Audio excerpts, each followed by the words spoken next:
금혼식을 맞이한 노부부에게 물었습니다. 도대체 50년 동안 행복을 유지한 비결이 뭡니까? 그랬더니 남편이 대답했어요. 우리는 결혼할 때 약속했습니다. 사소한 일은 아내가 결정하고 큰 일은 제가 결정하기로 결정했습니다. 그렇게 약속했습니다.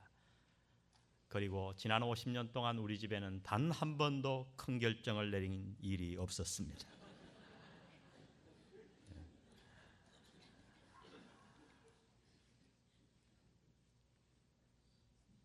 결혼, 이것보다 우리의 삶에 더 중요한 것은 없을 것입니다. 모든 행복과 불행이 바로 여기에서 시작됩니다. 만일 당신의 부부관계가 원만하다면 당신은 분명 행복할 것입니다. 그러나 모든 것을 다 이루었다 해도 지금 현재 당신의 부부관계가 원만하지 못하다면 당신은 분명 불행하다고 느끼실 거예요. 이렇게 중요한 부부관계에 대해 도대체 성경은 무엇라고 말씀하시는가? 오늘 결혼을 창시하신 하나님의 음성을 우리는 들어보기를 원합니다. 골로새서 1장부터 3장까지 하나님은 수많은 교리와 우리가 알아야 될 신학적인 문제들을 우리에게 가르쳐 주셨어요.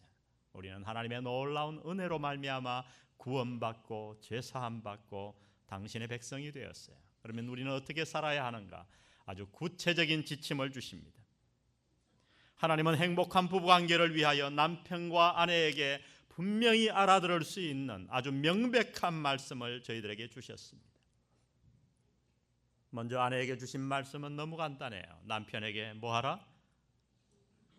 남편에게 뭐 하라고요? 복종하라. 여러분, 읽기에 그리 어려워 보이지 않는 말씀이에요. 그러나 이 말씀은 실천하기도 어렵거니와 그 진정한 의미를 설명하기도 쉽지 않은 구절입니다. 도대체 여기서 말씀하는 복종이란 어떤 뜻일까요? 우리가 이 말씀을 깊이 제대로 알기 위해서 먼저 이 말씀이 의미하지 않는 것들을 살펴보는 것이 좋을 것 같아요. 먼저 이 말씀은 여자가 남자보다 열등하다는 것을 의미하지 않습니다. 창세기 2장 18절 말씀을 우리가 다 알 것입니다. 한 목소리를 읽어보겠습니다. 시작. 사람의 독처하는 것이 좋지 못하니 내가 그를 위하여 돕는 배필을 지으리라 하시니라. 많은 사람들이 이 구절을 근거로 여자는 남자를 돕기 위하여 창조된 남자의 보조자라는 주장을 해왔어요. 왜? 돕는 배필이라고 하나님이 말씀하셨으니까. 그러나 하나님이 말씀하신 의도를 알기 위해서 우리는 이 말씀을 좀 더 깊이 연구할 필요가 있습니다. 여기에 돕는 배필이라고 하는 단어, 히브리어로 에제르 케네그도 하는 단어는 우리 한국말이 말하는 그런 의미보다는 약간 다른 뉘앙스가 있어요. 우리 한국말 성경은 사실 이 히브리어를 알기 쉽게 의역했습니다. 돕는 배필 그렇게 했지만 히브리어에는 배필이라는 단어가 형용사가 되어서 이 돕는 하는 단어를 수식하고 있어요. 오히려 거꾸로 되어 있어요. 배필이라는 단어가 뭐냐 하면 히브리어로 직역하면 그에 상응하는, 그러니까 히브리어를 직역하면 이런 뜻이에요. 그에 상응하는 돕는 자. 목사님 뭐 상응하는 돕는 자건 어쨌든 간에 좌우지간 돕는 자 아닙니까? 디모도 아닙니까? 여러분 마음속에 그런 생각을 가진 사람이 있을까 하여 제가 성경의 이 돕는 자라는 용례를 좀 설명드리겠습니다. 성경에서는 도대체 이 돕는 자라는 단어를 어디에 썼는가? 우리의 몸을 치료하는 의사를 돕는 자라고 그랬어요. 우리를 가르치는 교사와 스승을 돕는 자라 그랬어요. 여러분 의사와 교사가 여러분의 디모도입니까? 아니 심지어 성경에서는 뭐라고 말하냐면 하나님을 가르쳐 저는 우리를 돕는 자시라고 말합니다. 여러분 하나님이 우리의 디모도가 될 수 있습니까? 여기에 돕는 자라는 의미는 조금 더 열등함을 의미하지 않습니다. 그에 상응하는 돕는 자예요. 배필이라는 뜻, 그에 상응하는 어떤 뜻인지 아세요? 여러분 오른쪽 눈에 상응하는 눈은 어떤 눈입니까? 왼쪽 눈이에요. 왼쪽 귀에 상응하는 귀는 어떤 귀입니까? 오른쪽 귀예요. 여러분 왼쪽 귀가 오른쪽보다 못합니까?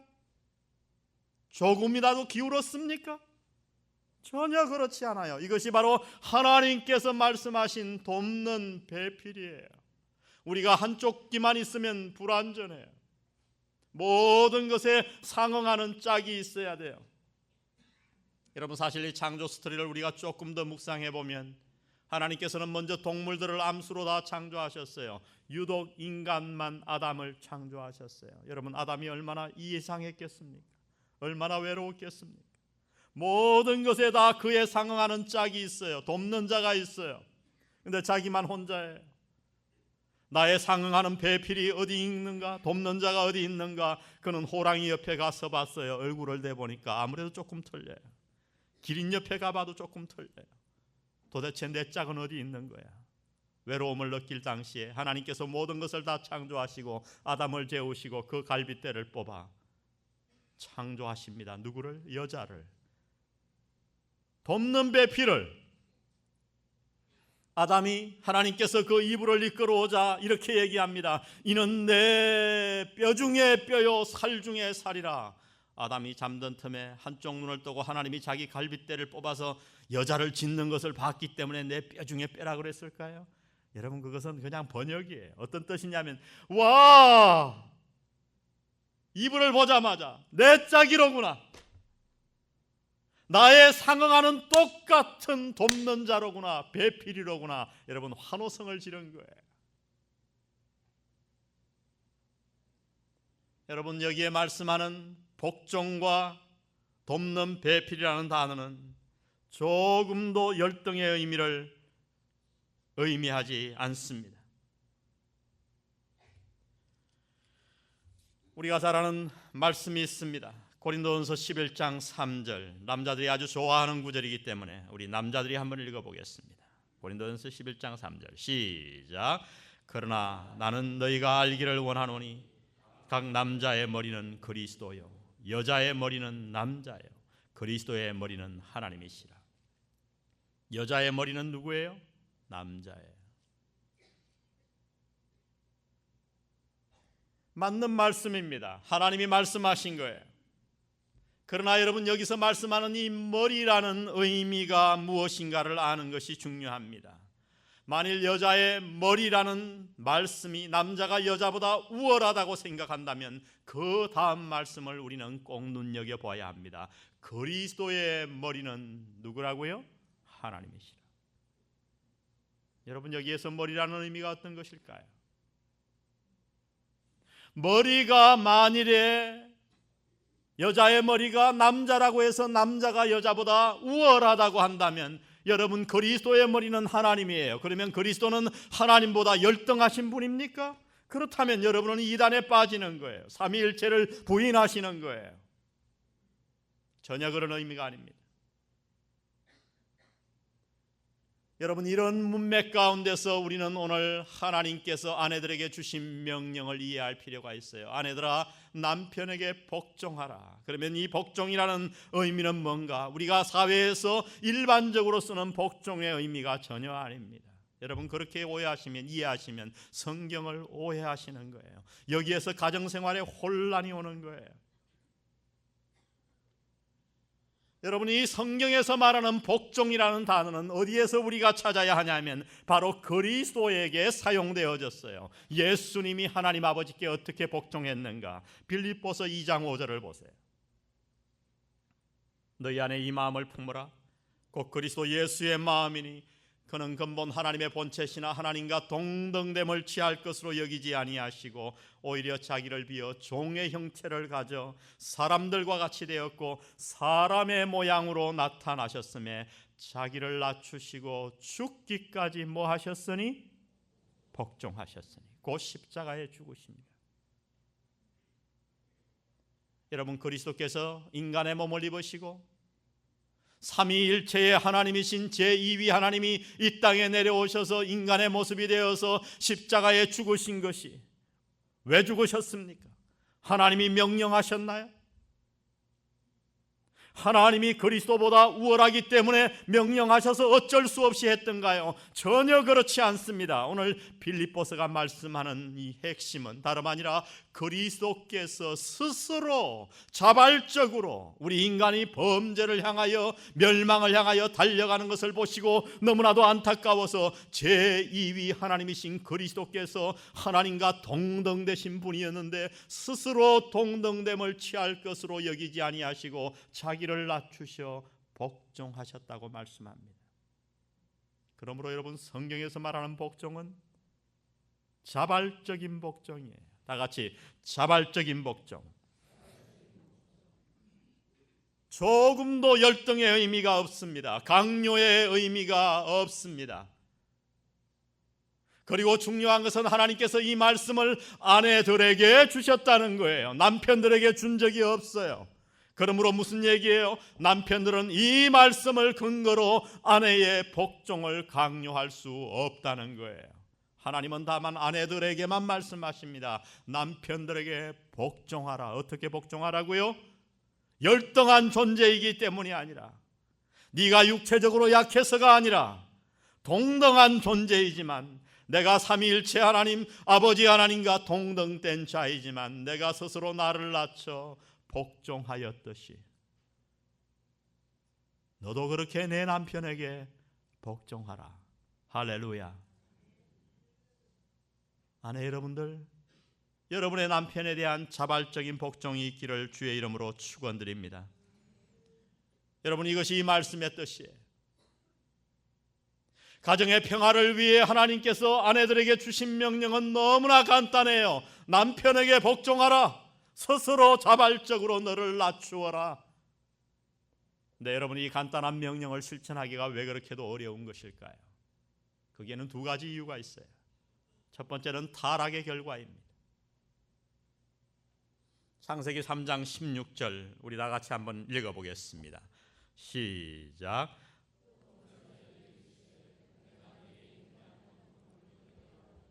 내가 수고하고 자식을 낳을 것이며 너는 남편을 사모하고 남편은 너를 다스릴 것이니라 하시고, 특별히 여러분 마지막을 잘 보세요.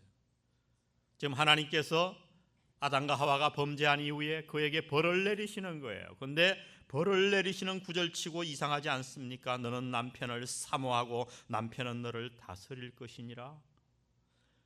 여러분, 죄를 지은 결과 여자가 남자를 사모하게 된다면 이게 어떻게 저주입니까? 축복이지. 이 단어가 도대체 무슨 뜻일까요? 이 말씀은 그런 뜻이 아니에요. 이 사모한다 하는 말은 직역하면 원한다, 소유하기를 원한다. 쉽게 말하면 여자가 남자를 주관하려고 한다는 거예요. 여러분, 죄가 이 세상에 들어온 이후에 가정이 불행해졌어요. 그 가운데 이유가 뭔지 압니까? 여자는 남자를 늘 주관하려고 해요. 그래, 당신은 머리야, 머리 해라. 나는 모가지 할게. 그리고 남자를 마음대로 뒤틀려고 하는 본성이 여자에게 있어요. 그리고 남자는 어떻게 합니까? 다스리려고 해요. 감싸주고 도와주고 사랑해줘야 되는데 남자의 마음속에는 늘 정복하려고 하고 다스리려고 하는 마음이 있어요. 여러분, 이것이 죄의 결과예요. 여러분, 우리 가정에서 흔히 보는 거 아닙니까? 남자는 언제나, 여자는 언제나 남자를 교묘하게 주관하려고 하고, 남자는 여자를 다스리려고 하고, 그 가운데 갈등이 생긴 것입니다. 이 죄의 결과로 아내는 남편에게 자발적으로 복종하는 일이 어렵게 된 거예요. 그래서 하나님은 구원받은 우리에게 죄의 저주를 다 없이 하신 후에 우리의 영을 살리시고 난 이후에 명령하십니다. 그러한 능력과 힘을 주신 다음에 아내들에게 남편에게 복종하라고요. 남자를 주관하려 들지 말고, 교묘하게 뒤에서 조종하려고 하지 말고 남편에게 스스로 자기를 낮추어 자발적으로 복종하라 명령하십니다. 두 번째, 이 말씀을 실천하기 어려운 이유는 다름 아닌 역사적인 오류예요. 특별히 우리 문화는 유교 문화입니다. 유교 문화의 특징 가운데 하나가 남존여비 사상이에요. 많은 사람들이 그래서 이 잘못된 유교관을 가지고 성경을 해석하니까 자꾸만 여자를 남자보다 못한 존재로 해석하게 되는 것입니다. 여러분, 과거에 우리는 시인해야 합니다. 성경적으로 볼 때 우리 한국 사회는 여자들이 많은 해악을 당했어요. 우리 남자들은 다 회개해야 됩니다. 아멘. 예. 아멘 하는 분에게 복이 있기를 바랍니다. 그렇게 여자에게 악을 끼치고도 회개를 않는 강팍한 남자들이 있어요. 과거에 그랬잖아요. 얼마나 여러분 여자들이 인권 유린을 당했습니까? 딸 8 나오고 아들 9째 나오면 그 아들만 사랑하잖아요. 아들에게만 유산을 다 줬잖아요. 하나님이 동등하게 귀하게 창조하셨는데 여러분, 유교 문화가 많은 해악을 끼쳤어요. 그래서 수많은 여자들의 마음속에 상처가 있을 것입니다. 여러분, 상처받은 여러분, 구원받았기 때문에 과거에 여러분의 부모님과 잘못된 남자들을 용서하시기 바랍니다. 예, 아멘 하는 자들에게 복이 있을진지. 문화가 잘못되었어. 여자를 남자보다 열등하게 대했던 이러한 문화적인 잘못된 관습과 해악이 오늘날 그리스도인 아내들이 남편들에게 복종하는 것을 막고 있습니다.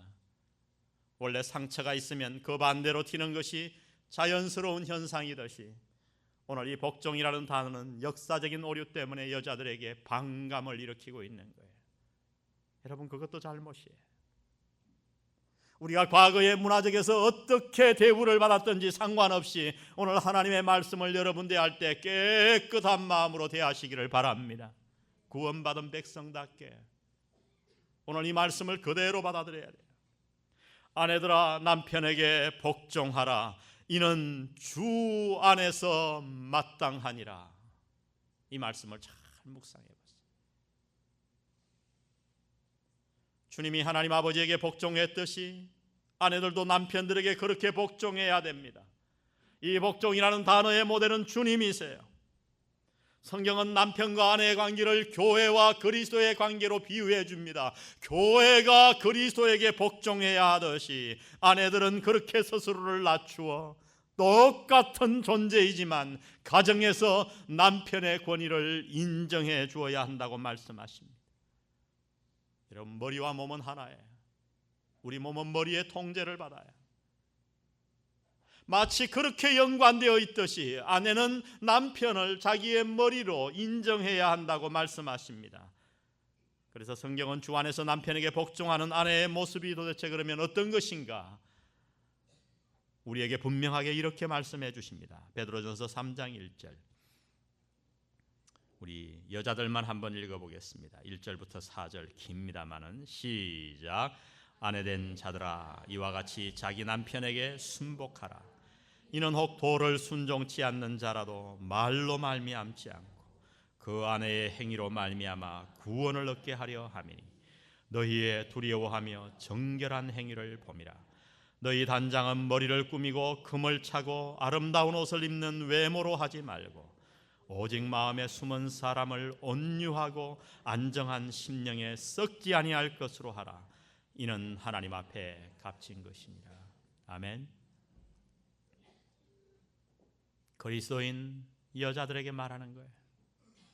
아니, 현대말로 말하면 이런 거예요. 얘들아, 너희의 화장하는 시간에 반만 한번 남편을 위해 사용해봐라. 여러분, 여자들 화장하는 거 보면 참 눈물겨워요. 저는 정말 그 정성이 대단하다고 생각합니다. 매일 하잖아요, 아침에. 그리고 밤에 그게 세수해서 지워지는 게 아니더라고요. 또 뭐 닦는 게 따로 있어요.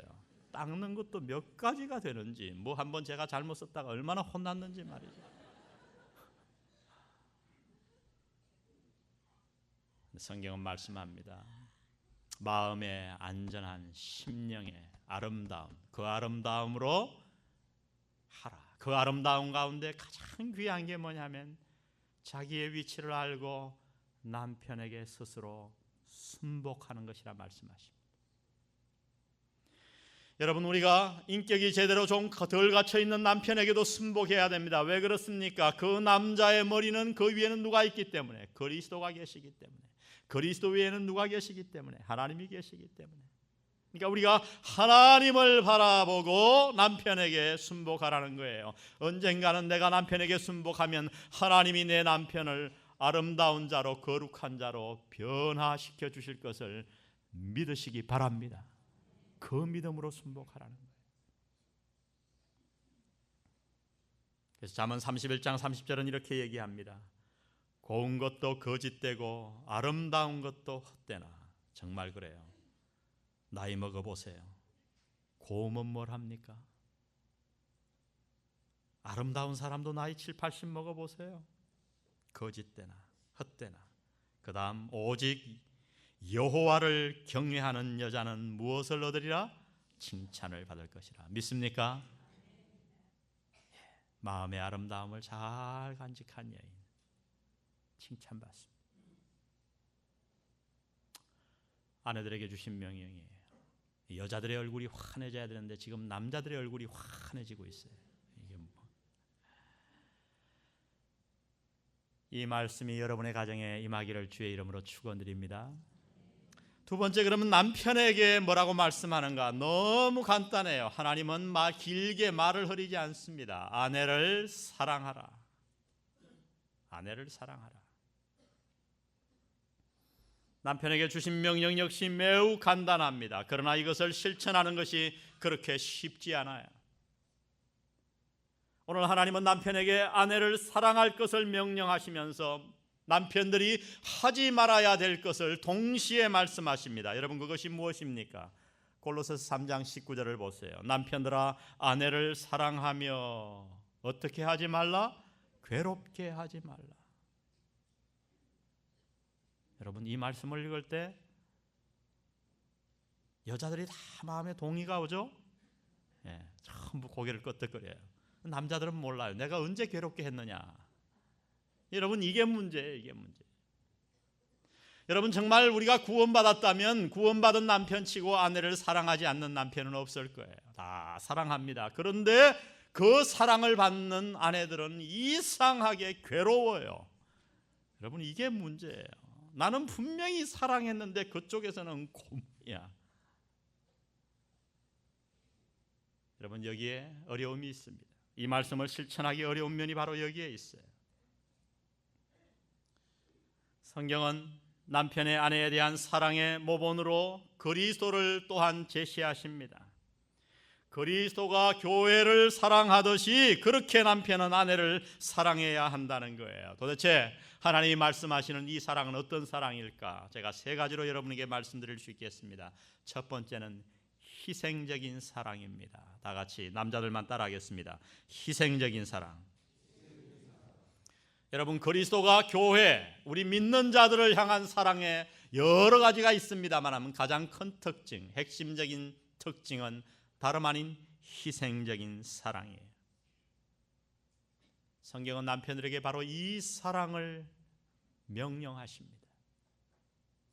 자신의 아내를 위해 그렇게 희생하라는 거예요. 아내를 보호하고 아내를 위해 무엇이든지 희생할 각오가 되어 있어야 된다는 것입니다. 하나님은 당신의 백성에 대한 자신의 사랑을 결혼에 비유하여 이렇게 말씀해 주셨어요. 호세아 2장 19절에 보니 내가 내게 장가들어 영원히 살되 의와 공변됨과 은총과 긍휼히 여김으로 내게 장가들며 진실함으로 내게 장가들리니 내가 여호와를 알리라. 하나님은 그리스도인 남편들에게 바로 이러한 사랑으로 자신의 아내를 사랑하라고 말씀하는 거예요. 은총과 긍휼과 진실함으로 윽박지르거나 무시하거나 그의 의견을 묵살하는 태도가 아니라 그를 은총과 긍휼히 여김으로 대하라는 거예요. 여러분, 우리 남자들에게 이것이 얼마나 부족한지를 우리는 하나님 앞에 시인해야 합니다. 우리는 그런 문화 속에서 자라왔어요. 저도 그래요. 지금 많이 고쳐졌습니다마는 이 말씀 앞에 저를 돌아보면 그렇습니다. 제 아내는 항상 주일날 설교할 본문을 미리 묵상해요. 어젯밤 잠자리에 들면서 저보고 그러더라고요. 그래, 내일 보자. 얼마나 찔리는 말씀을 하는지. 제가 찔립니다. 고백합니다. 그런 문화 속에 자라왔어요. 어릴 때 그런 걸 봤어요. 그러나 성경은 명령하십니다. 그것이 하나님의 뜻이 아니었다고요. 여러분, 과거에 여러분이 받은 교육을 다 잊어버리세요.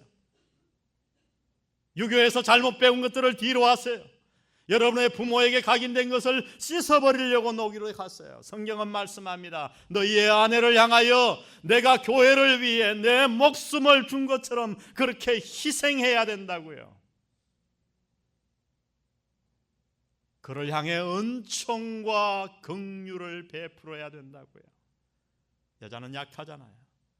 육체적으로도 약하고 감정적으로도 약해요. 그래서 얼마나 잘 삐지는지 여러분 우리 다 잘 알잖아요. 조그만 일에도 삐져요. 여러분 그렇게 삐질 때 왜 저래 잘 삐지노? 야단칠 게 아니라 긍휼히 여기시기를 바랍니다. 아멘. 네. 우리는 긍휼히 여겨요.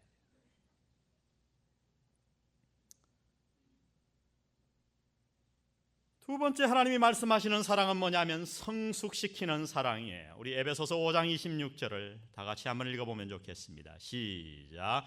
이는 곧 물로 씻어 말씀으로 깨끗하게 하사 거룩하게 하시고 자기 앞에 영광스러운 교회로 세우사 티나 주름 잡힌 것이나 이런 것들이 없이 거룩하고 흠이 없게 하려 하심이니라. 예수님께서 교회를 위해서 하신 일인데 이 말씀을 에베소서에 보면 언제 주셨는가? 남편들에게 내 아내를 사랑하라 하는 말씀을 주시면서 자신의 예를 드신 거예요. 여러분 그리스도께서 우리를 어떻게 사랑하셨어요? 당신을 얼마나 형편없는 우리를 사랑하셨습니까? 얼마나 흠이 많은 우리를 사랑하셨습니까? 하나님이 우리를 무조건적으로 사랑하셨어요. 우리는 흠이 많았고 죄가 많았고 너무너무 부족한 게 많았는데 하나님이 우리를 위해 인간의 몸을 입으시고 이 땅에 오셔서 우리의 모든 죄를 씻으시고 하나님 앞에 우리를 의롭게 해주신 줄로 믿습니다. 우리를 거룩한 자로 세우셨어요. 우리는 예수님 때문에 하나님 앞에 거룩한 자가 되었고 변화되었고 새 사람 되었고 하나님 앞에 날마다 성숙해 가는 거예요. 우리 남편들에게 하나님은 명령하십니다. 그렇게 너의 아내를 성숙시켜 나가라고요. 여러분 한 가정학자는 남편의 역할을 이렇게 비유했어요. 원예사에 비유했어요. 여러분 꽃 하나도 원예사가 잘 돌보면 너무 아름답게 피어나요. 잡초를 제거해주고 가지를 쳐주고 때를 따라 물을 주고 햇볕을 쏘여주고 맑은 공기를 씌워주면 꽃은 싱싱하게 피어나요.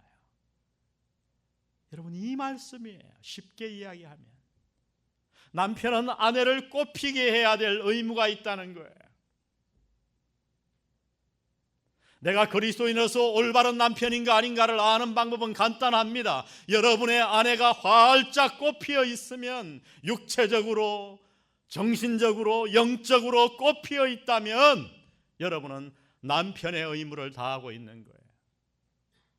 여러분 교회에서 아무리 여러분이 열심히 봉사하고 사회에서 아무리 사업에 성공한다고 해도 여러분 가정에 있는 아내가 날마다 시들어 간다면 여러분은 하나님 앞에서 실패한 사람입니다. 그것이 성경이 말씀하는 거예요. 내 아내를 꽃피게 하라. 그런 사랑을 퍼부으라는 거예요. 감정적으로 세밀하게 살펴야 됩니다.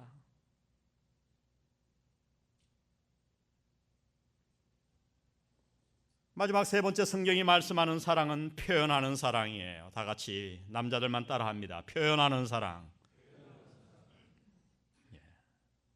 특별히 경상도 남자들은 이거 마음에 꽉 새겨야 돼요. 표현을 안 하죠. 세 마디 한다 그러죠. 아는, 밥도, 자자. 여러분 그것은 성경적인 사랑이 아니에요. 하나님의 말씀을 거스리는 겁니다. 에베소서 5장 28절 우리 다 같이 한번 읽어보겠습니다. 시작. 이와 같이 남편들도 자기 아내 사랑하기를 제 몸같이 할지니 자기 아내를 사랑하는 자는 자기를 사랑하는 것이라. 무슨 얘기일까요? 여러분, 사람이 자기 몸을 어떻게 사랑하는가를 보세요. 그러면 이 말씀의 뜻을 알 거예요. 다리가 아프면 어떻게 합니까? 얼른 손이 가서 주물러줘요. 눈에 뭐가 날라오면 어떡합니까? 그 눈에 뭐가 들어올까 봐 얼른 눈을 감아요. 여러분, 사람은 자기 몸을 그렇게 사랑해요. 하나님 말씀하십니다. 이런 사랑으로 사랑하라고요. 표현하는 거예요. 돌이 날아오는데 반응을 안 하는 사람 봤습니까? 머리야, 돌 온다, 알아서 해라, 꽝. 여러분, 그런 몸은 아무도 없어요. 표현하라는 거예요, 사랑을.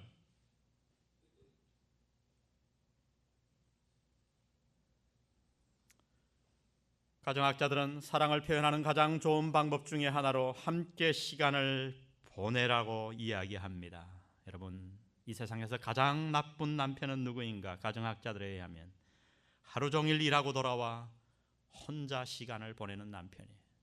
신문 펴들고 TV 보고 세 마디 하고 대화를 안 해. 여러분, 그렇게 하지 마세요. 사랑은 표현해야 돼요.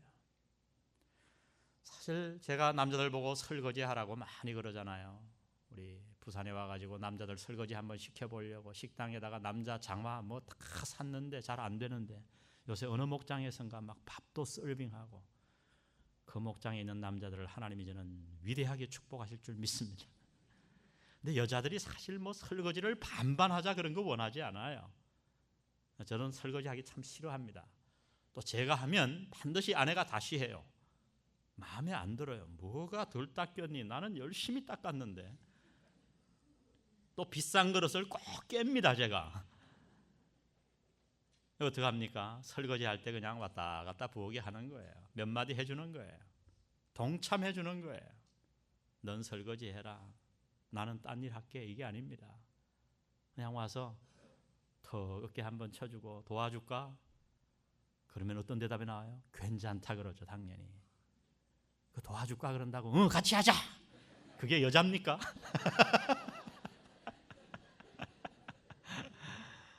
여자는 사실 마음을 원하는 거예요. 마음을. 하루 종일 남편 기다리고 혼자 있었잖아요. 좀 얘기하기 싫어도 와서 이런저런 일 얘기하고 얘기도 들어주고. 여러분, 그렇게 해보세요. 죽을 똥 살 똥 모르고 충성합니다. 성경이 말씀하는 거예요. 아내를 사랑하는 자는 곧 자기 몸을 사랑하는 것이라. 여러분, 그 혜택이 다 누구에게 돌아와요? 남자에게 돌아와요. 성경이 말씀하는 것은 표현하는 사랑이에요. 표현되지 않는 사랑은 사랑이 아닙니다. 오늘 하나님은 우리 남자들에게 이렇게 명령하세요. 남편들아, 내 아내를 사랑하라. 희생적인 사랑으로, 그리고 너로 말미암아 아내를 성숙시켜가고 자라게 하는 사랑으로, 그리고 내 마음에 있는 모든 것을 세밀하게 표현하는 사랑으로 사랑하라. 여러분, 성경이 말씀하는 결혼의 정의는 너무 간단해요. 사람이 그 부모를 떠나 둘이 한 몸을 이룰지니라. 쉽게 얘기하면 이런 거예요. 결혼은 어떤 건가? 흰색과 파랑색이 만나는 거예요. 흰색과 파랑색을 섞으면 어떤 색이 나오죠? 하늘색이 나와요. 제3의 색깔이 나와요. 여러분, 이게 결혼이에요. 결혼했는데도 지 색깔 지음 그대로 내는 남자들이 있어요. 솔로 인생. 그러려면 결혼을 왜 했어? 그건 한 몸이 안 되는 거예요. 성경의 결혼의 의미가 뭔지를 모르는 거예요. 여러분, 결혼하면 변해야 될 줄 믿습니다. 누가 변해요? 남자도 변하고 여자도 변하고. 과거의 내 모든 생각과 풍습을 다 내려놓고 흰색도 더 이상 아니요, 파란색도 아니요, 제3의 아름다운 색깔이 나오는 거예요. 여러분, 색깔을 섞어보세요. 그게 놀라운 아름다운 색깔이 나오잖아요. 그것이 하나님의 축복입니다. 아멘. 내 부족한 면이 채워져요. 어릴 때부터 내가 갖고 있던 그 핸디캡, 우리 가정에서 잘못 배워온 그런 기질과 성격이 다 메꾸어져요. 그리고 남편도 아내도 화음을 내요. 솔로보다는 듀엣이 아름답잖아요. 거기에 아이들이 태어나면 사부가 나오잖아요. 그것이 하나님께서 말씀하시는 가정입니다. 이러한 축복된 가정을 이루어 나가시는 여러분 되기를 주의 이름으로 축원드립니다. 우리 자리에서 한번 일어나서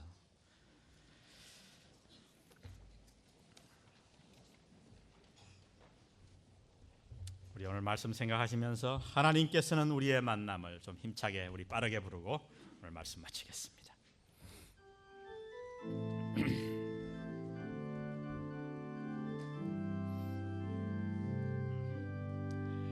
하나님께서는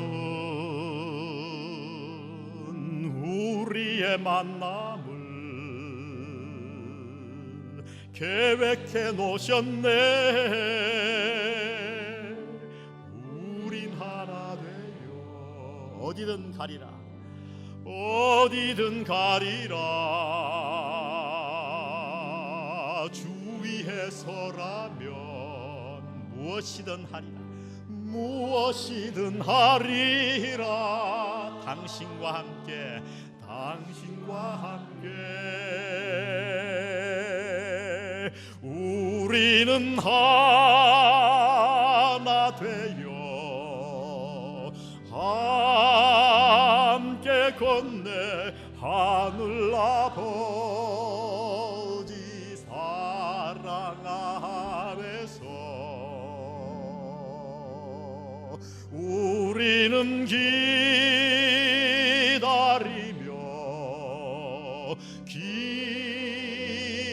기도하네. 우리의 삶에 사랑 넘치도록 우리는 하나 되어, 우리는 하나 되어 함께 건네 하늘 아버지 사랑 안에서 우리는 기다리며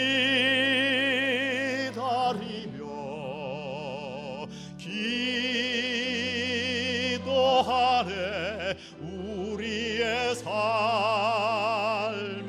사랑 넘치도록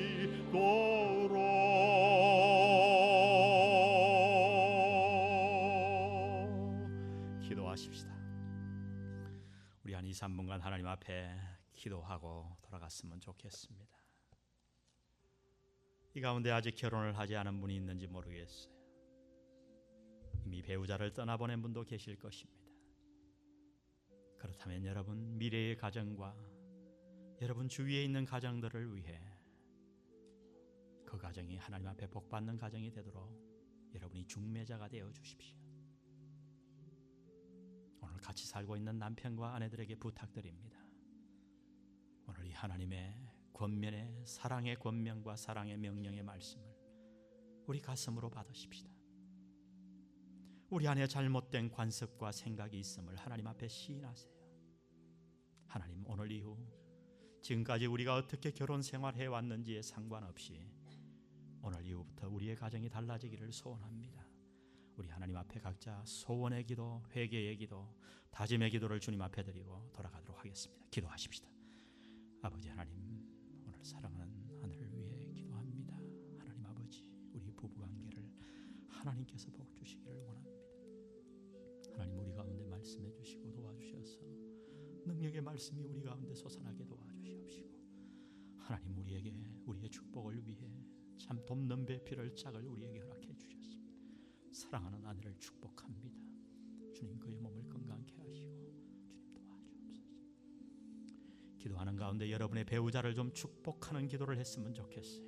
이름을 부르며 옆에 있는 아내가 있다면 손을 잡고 또 남편의 손을 잡고 그를 축복하는 기도를 계속해서 하시기 바랍니다. 기도하시겠습니다. 아버지 하나님, 사랑하는 아내를 축복합니다. 주님, 연약한 몸을 붙드시고 하나님께서 도와주시기를 간절히 빌고 하나님 도와주옵소서.